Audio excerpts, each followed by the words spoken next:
year 1260, Mongol envoys stand before Sultan Qutuz with a message that has brought empires to their knees. The intention is clear: submit or face annihilation. The Sultan's response will echo through history. He orders the envoys executed, their severed heads displayed on Cairo's Bab Zuwaylah Gate. In this moment, Egypt becomes the last fortress of Islam, standing against the unstoppable Mongol tide. The sands of time take us back just 2 years earlier. It is 1258 and Baghdad, the jewel of Islamic civilization, lies in ruins. The Mongol commander Hulagu Khan, grandson of Genghis Khan himself, has unleashed devastation not seen since ancient times.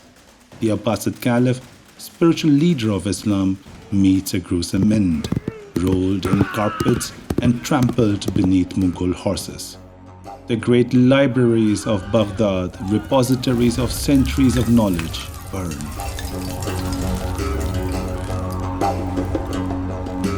The Tigris River runs black with ink from countless destroyed books and red with the blood of scholars. The Mongol commander Hulagu Khan stands atop the ruins of the House of Wisdom, watching as ancient manuscripts drift like black snow across the devastated landscape. This isn't just another conquest. It's a message to the Islamic world: submit or share Baghdad's fate. The shadow of the Mongol Empire stretches westward, its appetite for conquest insatiable. Syria is next.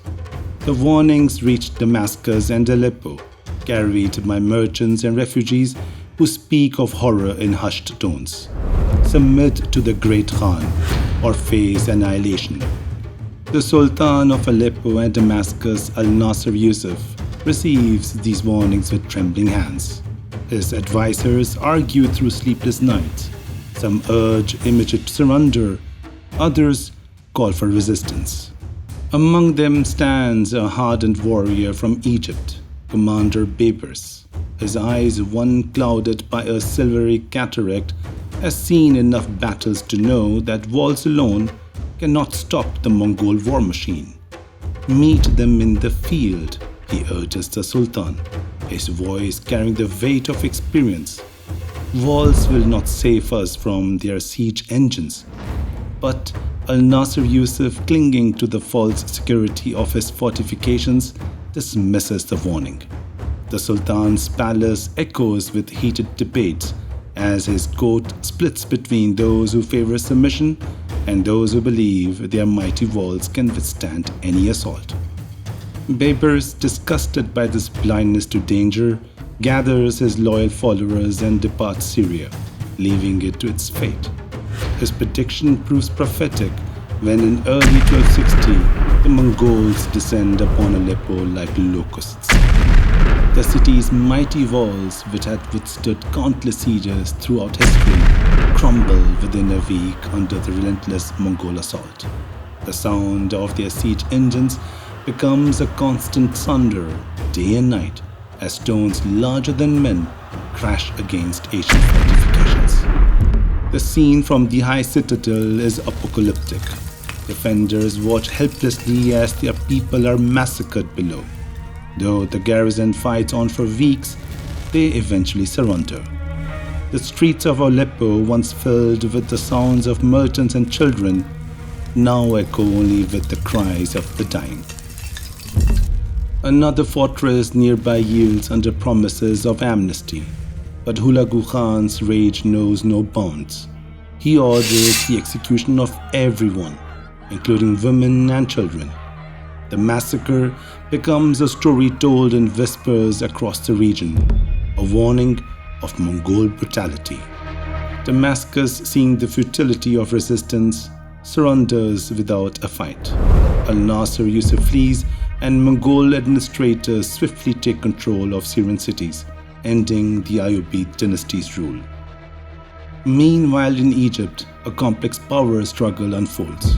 The Mamluks, elite slave soldiers who had overthrown their Ayyubid masters, now fight among themselves for supremacy. These warriors, taken as children from distant lands and molded into perfect soldiers, turn their deadly skills against each other in the struggle for power. Baibars, himself a distinguished Mamluk, has fled for his life as rivals seized control. Now he returns to make peace with his former enemy, the Mamluk Sultan of Egypt, Qutuz. In Cairo, tension builds as Mongol envoys arrive bearing a message from Hulagu Khan. They stride through the streets with the arrogance of those who represent an unstoppable force. From the king of kings of the east and west, the great Khan, to Qutuz, the Mamluk who fled to escape our swords.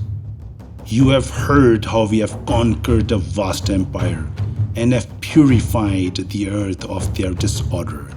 You have heard we have destroyed the kingdom of the Persians and the Caliphate of Baghdad. What happened to others will happen to you. Our horses are swift, our swords are sharp, and our soldiers are as numerous as the sand. We will destroy your mosques and slaughter your children. Your lands will burn, and your people will wail in despair. Think carefully before you decide, for we gave you one last chance to avoid total annihilation. The words echo through the halls of power in Cairo, each syllable a hammer blow against Egyptian pride and independence. Qutuz's response is as swift as it is brutal. He has the 4 Mongol envoys publicly cut in half, their heads displayed on Bab Zuwela, Cairo's southern gate. The message is clear: Egypt will not submit without a fight. The Mamluk army rides out for war. But fortune grants them an unexpected advantage. Hulagu has withdrawn north with his main force, drawn away by the death of great Khan Mongol and growing tensions within the Mongol Empire. He leaves behind roughly 10,000 warriors under his general Kitbuqa, camped across Palestine, land considered sacred by Jews, Christians, and Muslims alike. The reduced Mongol force still presents a formidable threat, but for the first time, the odds don't seem completely impossible. The Mongols have pillaged the region but made little effort to establish control. Their camps dot the landscape, their horses grazing on fields that have sustained countless armies throughout history. As word of the Mamluk advance reaches him, Kitbuqa rallies his forces. The Mamluk army led by Qutuz makes camp outside the Crusader city of Acre. In a surprising turn of events, these sworn enemies of Islam prove reluctant allies. While other Christian powers, the Georgians, Armenians, and the ruler of Antioch and Tripoli, fight alongside their Mongol overlords, the Franks of Acre secretly supply the Mamluks. They recognize that even their traditional Muslim enemies are preferable to the ruthless Mongol conquerors. As summer wanes, the armies converge on a spring called Ain Jalut, the spring of Goliath in the Jezreel Valley. The location is heavy with historical significance. This is where, according to biblical tradition, David slew Goliath. Now another confrontation between champion and giant is about to unfold. Dawn breaks on September 3rd, 1260. The late summer heat already shimmers across the valley as Baibars leads a small force to provoke the Mongol army. This is the beginning of an elaborate feigned retreat, a favorite Mongol tactic about to be used against its masters. Kitbuqa takes the bait.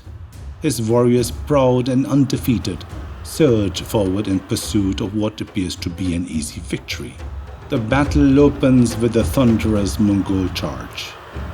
Their heavy cavalry smashes into the Mamluk line as arrows blacken the sky.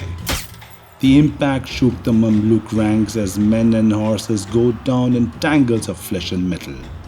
Mamluks fall in droves and fear begins to spread through their ranks. The air fills with the screams of wounded men and horses, the clash of weapons, and the terrible thunder of thousands of hooves. Qutuz, sensing the growing panic, rallies as men with passionate cries to hold position and fight for Islam. He orders a countercharge that meets the Mongol assault head-on. The battle takes an unexpected turn when an Ayyubid prince fighting on the Mongol left flank suddenly deserts with his troops, whether moved by loyalty to his faith or seeing an opportunity to back the winning side. His departure creates a crucial weakness in the Mongol line. The Mamluks exploit this gap, swarming through like water through a broken dam. What follows is a savage close-quarter combat. Warriors locked in deadly embrace, tearing at each other with swords, axes, and spears, while horse archers duel at the edges of the melee. The battlefield becomes a chaos of individual combats, each warrior fighting for survival as much as victory. Gradually, the seemingly invincible Mongol force begins to crack. The discipline that made them unstoppable starts to fail as more and more warriors fall. Some leap from their horses, choosing to make their final stand on foot rather than flee in disgrace. General Kitbuqa, fighting to the last, is overwhelmed and captured. Qutuz claims his head as a trophy, marking the moment when the myth of Mongol invincibility shatters. Baibars, leading the pursuit, hunts down fleeing Mongols in the hills. When some try to hide in a field of reeds, the Mamluks simply set it ablaze, the screams of the burning men adding to the day's horror. The Mamluks, like David before them, overcome a seemingly unbeatable foe through cunning, skill, and courage. The spring called Ain Jalut, which has witnessed countless armies through the millennia, adds another chapter to its long history. As news of the defeat at Ain Jalut spreads across the land, Mongol garrisons abandon their conquered cities, which the Mamluks quickly reclaim. The victory ripples through the Islamic world, proving that the Mongol killer machine can be stopped. The Battle of Ain Jalut stands as the first major defeat of the Mongol army in the West, and that's how the Mamluks preserve Islamic civilization in Egypt and Syria, ensuring its survival through the centuries to come.